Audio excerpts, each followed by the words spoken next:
Patuloy ang pagsusumikap ng Police Community Affairs and Development Group sa ilalim ng pamumuno ni Police Brigadier General Marvin Joe Saro, Director PKG, sa isinagawang repacking ng relief goods bilang tugon sa mga komunidad na matinding naapektuhan ng sunod-sunod na pag-ulan at pagbaha sa iba't ibang panig ng bansa.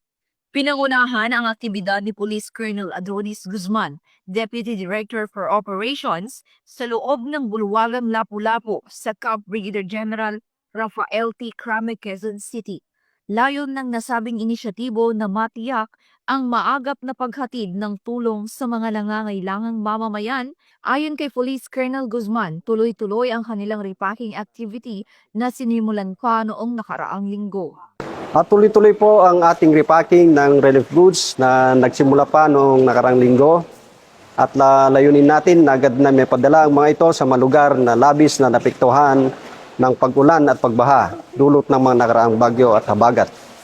At mas naging makabuluhan po at makulay ang ating aktibidad dahil sa nakasama natin ang ilang kilalang beauty queens na buong pusong nag-volunteer sa repacking bilang bahagi ng kanilang advocacy para sa bayan. Narito po si Doc Risa Dormiendo, ang Mrs. Philippines International Face of Beauty 2019, Ms. Hussein Luis Alba Lopez, Miss Asia Pacific All Nations 2022 and Women 2023, Ms. Roxanne Velasco, ang former Miss Metro Manila and Nobel Queen 2024, si Miss Ricky Abuel de la Peña, ang Miss Universe Philippines Lukban 2024, and Erda Ambassador. At narito po si Miss Jehaine Hernandez, ang former Miss Teen International and GMA Sparkle Artist.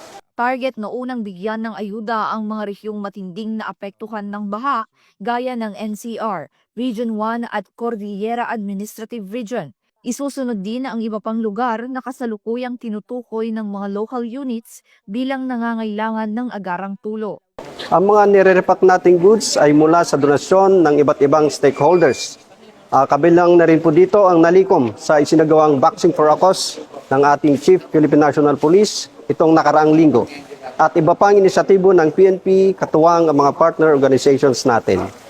Taos puso po ang aming pasasalamat sa lahat ng tumulong at patuloy na sumusuporta sa adhikaing ito. Sa pagtatapos ng aktibidad, ipinamalas ng PKG ang kahalagahan ng serbisyo, may puso, ang pagiging tulay ng pulisya para sa malasakit, pagkakaisa at pag-asa sa mga kapulisan, sa mga beauty queen at sa lahat ng tumulo. Kayo ang tunay na ehemplo ng makabagong bayani, tahimik na naglilingkod, buong pusong kumikilos. At sa gitna ng bawat bagyo, baha at hamon, patuloy ang pag-agos ng malasakit ng kapulisan para sa bayan, para sa mamamayan.